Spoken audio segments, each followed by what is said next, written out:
السلام علیکم ورحمت الله.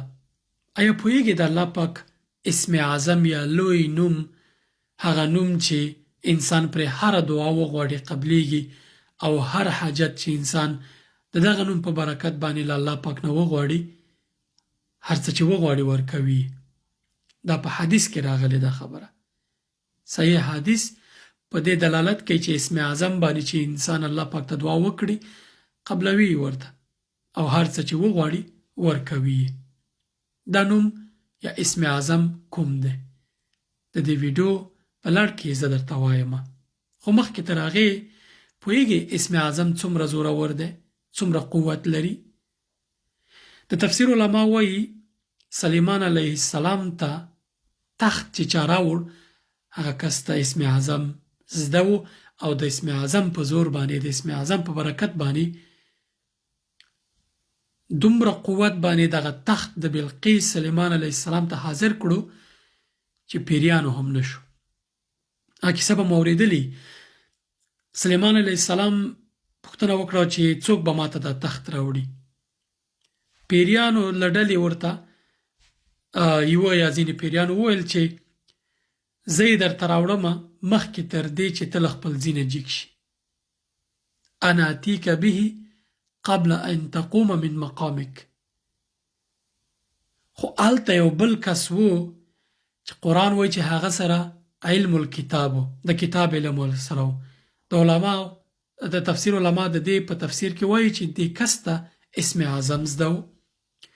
هغه پوهیږي سلیمان علیه السلام ته څه وویل؟ ویل زه درته راوړم. څومره وخت کې؟ مخکې تر دې چې سترګو رپ دې وشي، سترګې دې ورپیږي. قال الذي عنده علم من الكتاب انا آتيك به قبل ان يرتد اليك طرفك. زه د تخت د بلقیس تا ته په دومره وخت کې راوړم مخکې تر دې چې سترګې دې رپ وکړي، یعنې د سترګې دې بندې شي، تر دې مخکې زه تا ته دغه تخت حاضرومه. تفسیر علما وایي د کس سره دغه انسانو د سره د کتاب علم و. تفسیر علما وایي چې د سره اسم اعظم و، اسم اعظم ورته زده و. د اسم اعظم په اړه بېلابېل اقوال راغلي، بېلابېل احادیث راغلي دي او علما پې بېلابېلې تفسیرې لري. خو اسم اعظم مشخص شوی نه دی چې دغه نوم دی. زه د دې ویډیو په آخر کې تاسو ته د طریقه ښیم چې څنګه موږ دغه ټول احادیث راجمع کولی شو یا دغه ټولو اقوال د علماو چې په حدیثو باندې تبصره کړې دا راخیستلی شو او اسم اعظم پکې پیدا کولی شو. پوهیږئ ولې اسم اعظم مشخص شوی نه دی؟ د لیلة القدر حکمت به تاسې پوهیږئ. په دې خاطر باندې چې الله پاک غواړي ډېر عبادت وکړو، ډېر صفات د الله پاک یاد کړو تر څو الله پاک ډېر زموږ نه راضي شي او دعا مو قبوله کړي. که یوازې دغه اسم اعظم ټولو ته ښودل شوی او دغې نه ټول استفاده کولی، دغه اسماء الحسنه به چا نه یادول، د الله پاک نور صفات به چا نه یادول، نو د همدې دپاره دا په ځینو حدیثو ځینو دغه کې راغلی اما مشخص شوی نه دی چې کوم یو تن دی. لومړی درته هغه حدیث بیانومه چې رسول الله صلی الله علیه وسلم پکې اسم اعظم ته اشاره کړې ده. ابي امامه رضی الله عنه فرمایي رسول الله صلی الله علیه وسلم فرمایلی اسم اعظم په دریو صورتونو کې دی. یعنی په دغه دریو صورتونو کې تاسې اسم اعظم موندلی شئ: سورة البقره، سورة آل عمران او سورة طه. په دې درې واړو صورتونو کې مشترکه د الله پاک صفات دي چې په دې درې واړو صورتونو کې شته دی. هغه کوم دي؟ د سورة بقره په 255 آیت کې دا آیت دی چې په دغه آیت کې چې کوم اسم اعظم راغلی کوم مشترک نومونه دي هغه په آل عمران کې شته او په طه صورت کې شته. کوم یو تن د 255 آیت دی د سورة بقره: الله لا اله الا هو الحي القيوم. د سورة آل عمران به دویم آیت دی. الف لام میم چې کله وویل شي ورپسې آیت کې راځي چې الله لا اله الا هو الحي القيوم. د سورة طه بیا 111 آیت دی. الله پاک پکې فرمایي وعنت الوجوه للحي القيوم. ورته متوجه شوي الحي القيوم. علما وایي چې اسم اعظم دغه الحي القیوم دی چې کوم ته رسول الله صلی الله علیه وسلم اشاره کړې چې په دغه دریو سورتونو کې موږ موندلی شو او د دغه دریو سورتونو د سورت بقره 255 د آل عمران 2 او د سورت طه 111 آیتونو کې مشترک اسم یا نمونه څو د الله پاک الحي القیوم. دا دی لومړی حدیث. راځو اوس نورو حدیثو ته. یوازې په دې باندې اکتفا نه کوو، نور هم شته. ځینې نور روایتونه هم دي چې هغې کې اسم اعظم راغلی دی.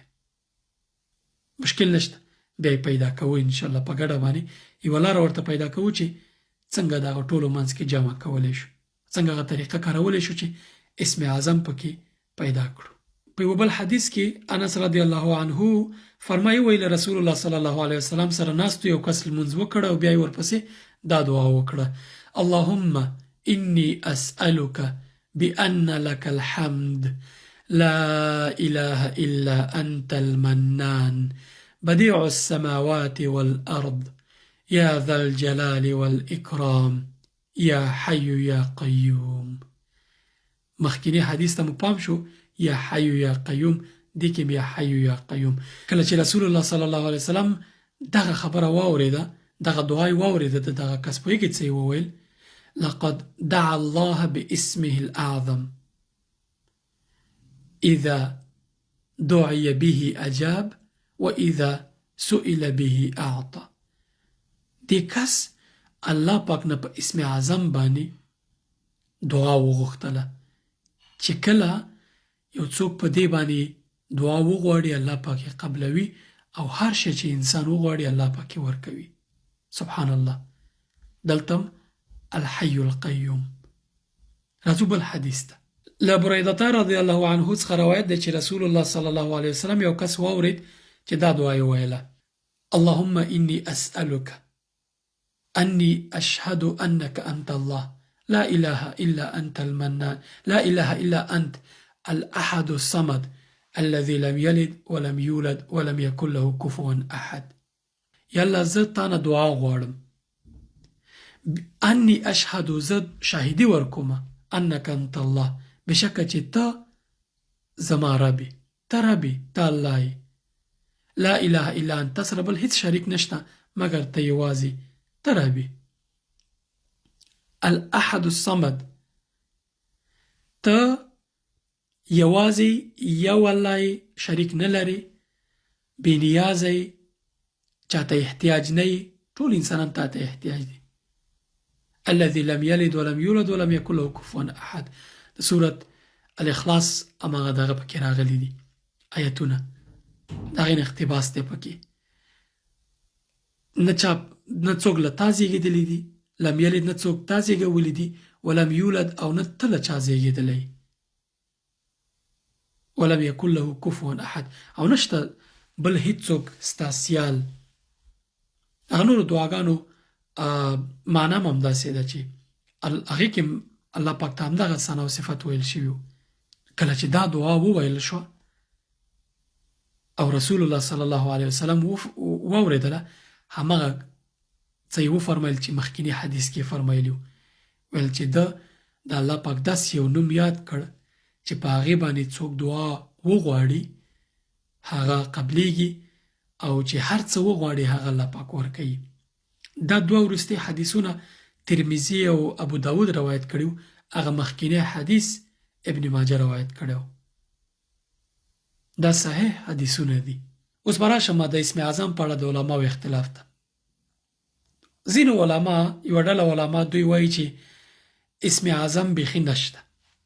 دوی وایي چې بیخي ضرور نه ده، اسم اعظم نه بیخي انکار کوي، ځکه دوی وایي چې د الله پاک ټول صفاتونه لوی دي او خاص کولی چې دا صفت لوی دی، دې ته فضیلت ورکول په نورو صفتونو باندې یا نورو نومونو باندې دوی ناسم بولي، دوی جواز نه ورکوي. په دې کې د ګوتو په شمېر ځینې علما دي. بله ډله علما وایي چې دویمه ډله هغوی وایي چې اسم اعظم شته، ثابت دی. خو په دې کې ځینې علما بیا وایي چې اسم اعظم هغه نوم دی، هغه صفت دی د الله پاک چې ته کله بیخي محتاج یعنی مشکل کې ګیرې او همغه نوم د الله پاک یادې او همغه باندې ته الله پاک حاضر ګڼي او الله پاک خپل هغه داسې ډاډ لري په الله پاک باندې په همغه نوم باندې همغه اسم اعظم دی. مثلا ته غریب ته فقیر ته وایي چې یا رزاق یا رزاق یا رزاق او ته احساس کې چې الله پاک دې نوم اوري او دغه ډاډ احساسې او بدلون احساسې همدغه اسم اعظم دی. مثلا ته علم غواړي ته وایي چې یا علیم یا علیم یا علیم. یا ته مثلا چا در باندې ظلم کړی دی ډېر په عذاب او ته هم دا وایي چې یا جبار یا جبار یا جبار. الله پاک ته یا جبار صفت یا نوم باندې غږ کې دغه وایي اسم اعظم دی. خو درېیمه ډله علما بیا وایي اسم اعظم په حدیثو باندې ثابت دی او دوی مشخص کوي حتی دوی وایي چې اسم اعظم په حدیثو کې راغلی اسم اعظم شته دی. مثلا د بریده رضی الله عنه حدیث راخلی دی کې دا حدیث شیخ البانی صحیح بللی دی او الحافظ ویلی چې د سند له اړخه دا معتبر حدیث دی. کوم یو تن همغه چې مونږ او تاسې ویل چې اللهم انی اسألک انی اشهد انک انت الله لا اله الا انت الاحد الصمد الذي لم يلد ولم يولد ولم يكن له كفوا احد. وایي چې دا حدیث د سند له اړخه معتبر دی تر هغه نورو ټول صحیح دی اما دا د سند لږ قوي دی. امام ابو حنیفه ابن القیم او الطحاوی رضی الله عنهم او ځینې نور علما دوی فرمایي چې اسم اعظم الله دی یعنی تنه دغه الله نوم اسم اعظم دی د الله پاک ځانګړی نوم دی. د دوی دلیل دا دی چې دا مختص الله پاک ته کاریږي دا اسم دا بل چاته نه کاریږي. نورو صفتونو کې نور صفتونه په نورو خلکو مطلق کېږي. مثلا انسانانو کې رحیم مهربان شته دی انسانانو کې داسې نومونه دي چې مشترک دي د خلکو یعنی بیلابیل نومونه صفتونه د خلکو مشته چې هغه بل چاته مطلق کېدی شي اما د الله کلمه یوازې الله پاک ته ځانګړې ده مختص کلمه ده. نور عام دي دا خاص نوم دی د الله پاک الله. همدغه الله نوم 2699 دفعې په قرآن کریم کې تکرار شوی دی په بیلابیلو ځایونو کې. دومره تکرار خپل عظمت باندې دلالت کوي. امام النووي او ابن عثیمین په نوم علما او ځینې نور علما فرمایي چې اسم اعظم الحي القیوم دی. ځینې نور روایتونو کې راغلي چې اسم اعظم لا اله الا انت سبحانك انی كنت من الظالمین دا اسم اعظم دی. دا خو ډیر شو اوس کوم یو تن اسم اعظم دی او موږ دې څنګه عملي کولی شو. زه په خپله څه تګلاره لرم تاسې هم دا تګلاره غوره کړئ. زه چې کله دعا کوم اول مثلا همغه الله اول چې د الله پاک ثنا او صفات یاد کړم درود وایم بیا وایم چې الله لا اله الا هو الحي القيوم. په دې سره په مغه لومړي حدیث باندې عمل وشو. بیا راځم انس رضی الله عنه حدیث هغه کلمات راخلم چې اللهم انی اسألك بأن لك الحمد لا اله الا انت المنان بديع السماوات والارض يا ذا الجلال والاکرام یا حي یا قیوم. دا وایم. بیا ورپسې د بریده رضی الله عنه روایت کې چې کوم راغلی دی پیغمبر صلی الله علیه وسلم چې کومه خبره واورېده هغه وایم اللهم انی اسألك أني أشهد أنك أنت الله لا إله إلا أنت المنان لا إله إلا أنت الأحد الصمد الذي لم يلد ولم يولد ولم يكن له كفوا أحد. بیا ورپسې لا إله إلا أنت سبحانك إني كنت من الظالمين. دا وایم او دا الله نوم په اړه چې علماو فرمایلو هغه دې ټولو کې شته دغه دعاګانو کې الله نوم شته د طاهر وویل شو. نو په دې سره دغه ټول روایتونه دغه ټول څه چې اسم اعظم اشاره ورته شوی وي که د قران کریم آیتونو ته پیغمبر صلی الله علیه وسلم اشاره کړې وه که دعا له خلکو اورېدلې وه که الله کلمه وه که لا اله الا انت سبحانک انی کنت من الظالمین وه دا ټول زه وایم بیا زه خپله دعا وکړم او په دې باندې ډاډه یم چې په دغو کې اسم اعظم شته او یو ډاډ در کوم ما تر اوسه پورې هیڅ داسې دعا نه ده کړې چې الله پاک نه قبول کړي. د وخت په تیریدو په صبر سره چې مناسب وخت راغلی دی الله پاک قبول کړی ده. الله مې شاهد دی هیڅ داسې دعا چې زما پکې خیري ما نه ده کړې مګر دا چې قبول شوي. او زه د دعا لپاره چې کله دعا کومه یو خاص حاجت لرمه همدغه طریقه کاروم.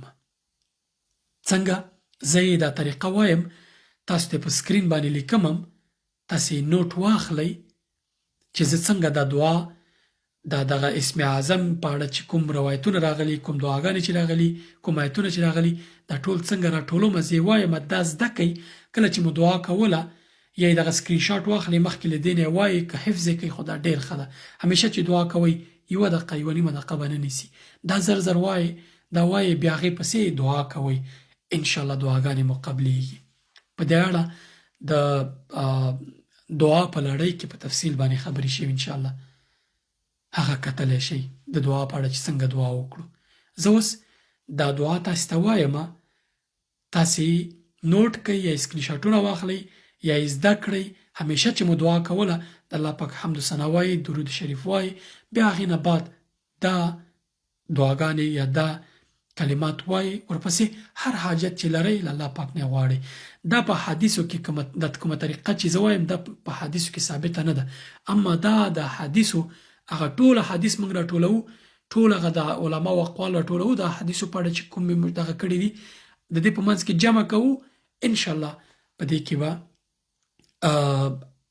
دغه اسم اعظم موږ حتما موندلی ځکه چې حدیث ورته اشاره کړي او موږ ټول راخلو اول دویم دریم باندې ټولو باندې عمل کوو انشاءالله اسم اعظم پکې شته. دا کوم اضافه توب دین کې نه ده بلکې یو طریقه ده چې موږ دغه حدیث را جمع کولی شو او عمل په ټولو احادیثو عمل کولی شو. دې طریقې ته علما جمع بین الاحادیث وایي. انشاءالله په دغه طریقه باندې دا دعا زده کړئ. د الله پاک ثنا او صفت یاد کړئ د الله پاک نور نومونه یاد کړئ د الله پاک بېلابېل صفتونه یاد کړئ درود شریف ووایئ بیا دا دعا وکړئ یا دا کلمات ووایئ. الله لا اله الا هو الحي القيوم اللهم إني أسألك بأن لك الحمد لا إله إلا أنت المنان بديع السماوات والأرض يا ذا الجلال والإكرام يا حي يا قيوم اللهم إني أسألك أني أشهد أنك أنت الله لا إله إلا أنت الأحد الصمد الذي لم يلد ولم يولد ولم يكن له كفوا أحد لا إله إلا أنت سبحانك إني كنت من الظالمين. او د دې نه بعد دعا وکړئ هر حاجت چې لرئ هغه وکړئ خصوصا په سجده کې دعا کوئ. سجده کې انسان الله پاک ته لکه څنګه چې رسول الله صلی الله علیه وسلم فرمایلی په یو حدیث کې ډیر زیات نږدې وي. دا طریقه عملي کړئ انشاءالله حاجت به مو پوره شي. السلام علیکم.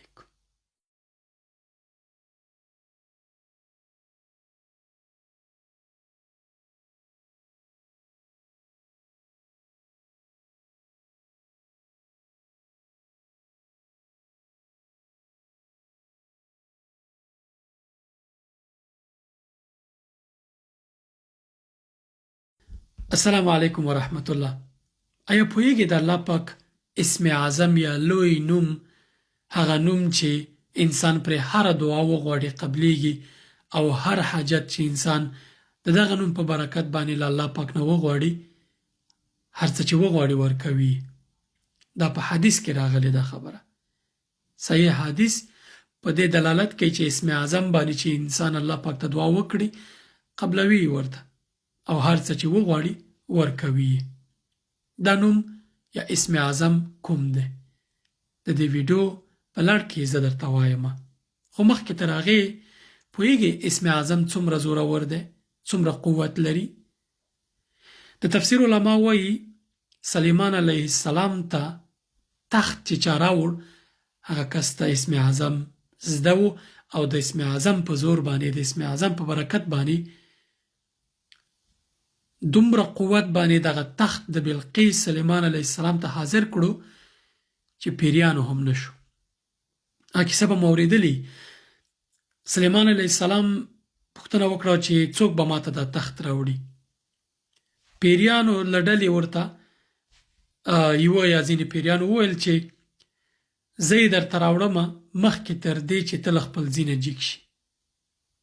انا اتیک به قبل ان تقوم من مقامک. خو هلته یو بل کس و چې قرآن وایي چې هغه سره علم الکتاب و، د کتاب علم سره و. د علماو د تفسیر علما د دې په تفسیر کې وایي چې دې کس ته اسم اعظم زده و. هغه پوهېږي سلیمان علیه السلام ته څه وویل؟ ویل زه درته راوړم. څومره وخت کې؟ مخکې تر دې چې سترګو رپ دې وشي، سترګې دې ورپېږي. قال الذي عنده علم من الكتاب انا آتيك به قبل ان يرتد اليك طرفك. زه د تخت د بلقیس تا ته په دومره وخت کې راوړم مخکې تر دې چې سترګې دې رپ وکړي، یعنې د سترګې دې بندې شي، تر دې مخکې زه تا ته دغه تخت حاضرومه. تفسیر علما وایي د کس سره دغه انسانو د سره د کتاب علم و. تفسیر علما وایي چې د سره اسم اعظم و، اسم اعظم ورته زده و. د اسم اعظم په اړه بېلابېل اقوال راغلي، بېلابېل احادیث راغلي دي او علما پې بېلابېلې تفسیرې لري. خو اسم اعظم مشخص شوی نه دی چې دغه نوم دی. زه د دې ویډیو په آخر کې تاسو ته د طریقه هم ښیم چې څنګه موږ دغه ټول احادیث راجمع کولی شو، یا دغه ټولو اقوال د علماو چې په حدیثو باندې تبصره کړې دا راخیستلی شو او اسم اعظم پکې پیدا کولی شو.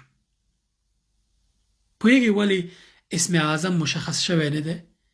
د لیلة القدر حکمت به تاسې پوهېږئ په دې خاطر باندې چې الله پاک غواړي ډېر عبادت وکړو، ډېر صفات د الله پاک یاد کړو تر څو الله پاک ډېر زموږ نه راضي شي او دعا مو قبوله کړي. که یوازې دغه اسم اعظم ټولو ته ښودل شوی او دغې نه ټول استفاده کوله، دغه اسماء الحسنه به چا نه یادول، د الله پاک نور صفات به چا نه یادول. نو د همدې دپاره دا په ځینو حدیثو ځینو دغه کې راغلی، اما مشخص شوی نه دی چې کوم یو تن دی. لومړی درته هغه حدیث بیانوم چې رسول الله صلی الله علیه وسلم پکې اسم اعظم ته اشاره کړې ده. ابي امامه رضی الله عنه فرمایي رسول الله صلی الله علیه وسلم فرمایلی اسم اعظم په 3 صورتونو کې دی. یعنی په دغه 3 صورتونو کې تاسې اسم اعظم موندلی شئ: سورة البقره، سورة آل عمران او سورة طه. په دې 3 وړو صورتونو کې مشترکه د الله پاک صفات دي چې په دې 3 وړو صورتونو کې شته دی. هغه کوم دي؟ د سورة بقره په 255 آیت کې دا آیت دی چې په دغه آیت کې چې کوم اسم اعظم راغلی، کوم مشترک نومونه دي، هغه په آل عمران کې مشته او په طه صورت کې مشته. کوم یو تن د 255 آیت دی د سورة بقره: الله لا اله الا هو الحي القيوم. د سورة آل عمران به 2 آیت دی. الف لام میم چې کله وویل شي ورپسې آیت کې راځي چې الله لا اله الا هو الحي القيوم. د سورة طه بیا 111 آیت دی. الله پاک پکې فرمایي وعنت الوجوه للحي القيوم. ورته متوجه شوي الحي القيوم. علما وایي چې اسم اعظم دغه الحي القيوم دی چې کوم ته رسول الله صلی الله علیه وسلم اشاره کړې چې په دغه 3 صورتونو کې موږ موندلی شو. او د دغه 3 صورتونو د سورة بقره 255، د آل عمران 2 او د سورة طه 111 آیتونو کې مشترک اسم یا نمونه څه د الله پاک؟ الحي القيوم. دا دی لومړی حدیث. راځو اوس نورو حدیثو ته. یوازې په دې باندې اکتفا نه کوو، نور هم شته. ځینې نور روایتونه هم دي چې هغې کې اسم اعظم راغلی دی.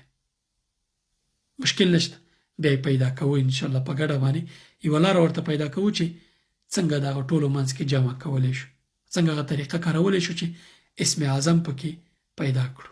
په یو بل حدیث کې انس رضی الله عنه فرمایي ویل رسول الله صلی الله علیه وسلم سره ناستو، یو کس لمونځ وکړه او بیا یې ورپسې دا دعا وکړه: اللهم انی اسألک بأن لك الحمد لا إله إلا أنت المنان بديع السماوات والأرض يا ذا الجلال والإكرام يا حي يا قيوم.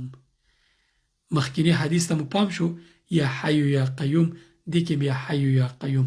کله چې رسول الله صلی الله علیه وسلم دغه خبره واورېده، دغه دعا یې واورېده، د دغه کس پوهېږئ څه یې وویل؟ لقد دعا الله باسمه الأعظم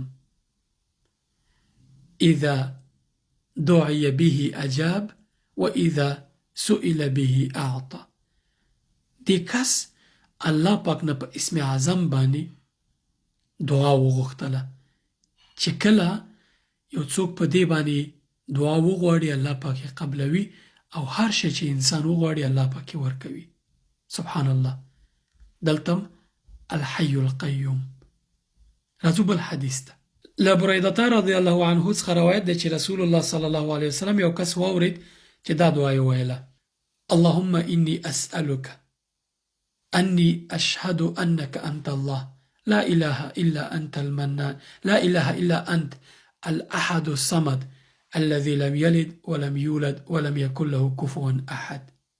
یالله زه تانه دعا غواړم، أني أشهد زه شاهدي ورکوم، أنك أنت الله بشکه چې ته زما ربي، ته ربي، ته الله یې، لا إله إلا أنت، سره بل هیڅ شریک نشته مګر ته یوازې، ته ربي.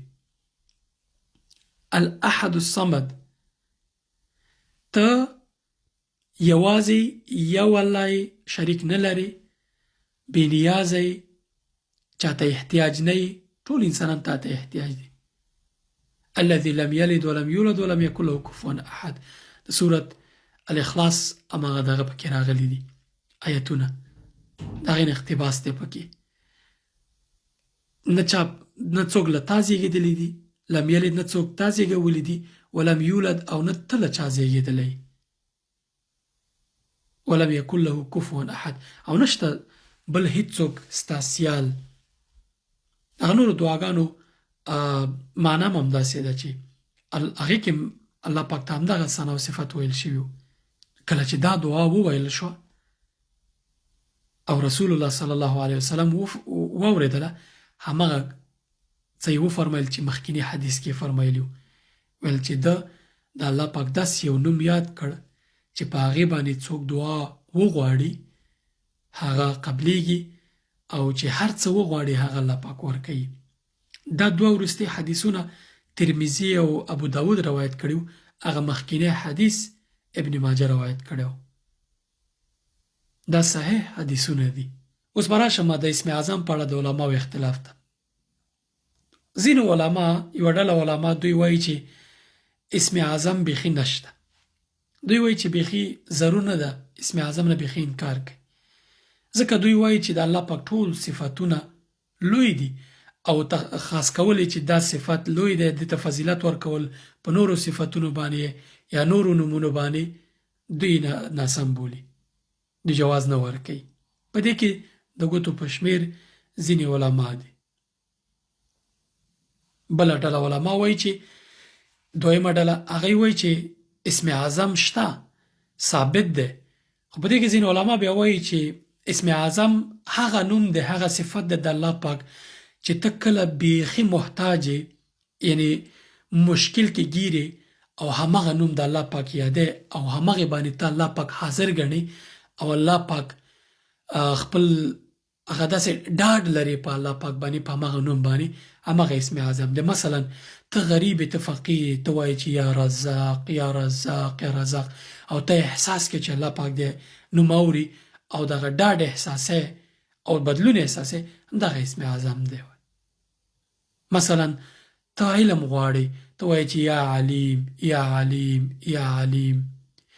یا ته مثلا چا در باندې ظلم کړی دی ډېر په عذاب او ته هم دا وایې چې یا جبار یا جبار یا جبار. الله پاک ته یا جبار صفت یا نوم باندې غږ کې دغه وایي اسم اعظم دی. خو درېیمه ډله علما بیا وایي اسم اعظم په حدیثو باندې ثابت دی او دوی مشخص کوي حتی دوی وایي چې اسم اعظم په حدیثو کې راغلی اسم اعظم شته دی. مثلا د بریده رضی الله عنه حدیث راخلی دی کې دا حدیث شیخ البانی صحیح بللی دی او الحافظ ویلی چې د سند له اړخه دا معتبر حدیث دی. کوم یو تن هماغه چې مونږ او تاسې ویل چې اللهم انی اسألک انی اشهد انک انت الله لا اله الا انت الاحد الصمد الذي لم يلد ولم يولد ولم يكن له كفوا احد. وایي چې دا حدیث د سند له اړخه معتبر دی تر هغه نورو ټول صحیح دی اما دا د سند لږ قوي دی. امام ابو حنیفه ابن القیم او الطحاوی رضی الله عنهم او ځینې نور علما دوی فرمایي چې اسم اعظم الله دی، یعنی تنه دغه الله نوم اسم اعظم دی، د الله پاک ځانګړی نوم دی. د دوی دلیل دا دی چې دا مختص الله پاک ته کاریږي دا اسم، دا بل چاته نه کاریږي. نورو صفتونو کې نور صفتونه په نورو خلکو مطلق کېږي. مثلا انسانانو کې رحیم مهربان شته دی، انسانانو کې داسې نومونه دي چې مشترک دي د خلکو، یعنی بېلابېل نومونه صفتونه د خلکو مشته چې هغه بل چاته مطلق کېدی شي. اما د الله کلمه یوازې الله پاک ته ځانګړې ده، مختص کلمه ده. نور عام دي، دا خاص نوم دی د الله پاک الله. همدغه الله نوم 2690 دفعې په قرآن کریم کې تکرار شوی دی په بېلابېلو ځایونو کې. دومره تکرار خپل عظمت باندې دلالت کوي. امام النووي او ابن عثیمین په نوم علما او ځینې نور علما فرمایي چې اسم اعظم الحی القیوم دی. ځینې نور روایتونو کې راغلي چې اسم اعظم لا اله الا انت سبحانك انی كنت من الظالمین، دا اسم اعظم دی. دا خو ډیر شو، اوس کوم یو تن اسم اعظم دی او موږ یې څنګه عملي کولی شو؟ زه په خپله څه تګلاره لرم، تاسې هم دا تګلاره غوره کړئ. زه چې کله دعا کومه اول مثلا همغه الله اول چې د الله پاک ثنا او صفات یاد کړم درود وایم، بیا وایم چې الله لا اله الا هو الحي القيوم. په دې سره په مغه لومړي حدیث باندې عمل وشو. بیا راځم انس رضی الله عنه حدیث هغه کلمات راخلم چې اللهم انی اسألك بأن لك الحمد لا اله الا انت المنان بديع السماوات والارض یا ذا الجلال والاکرام یا حی یا قیوم. دا وایم.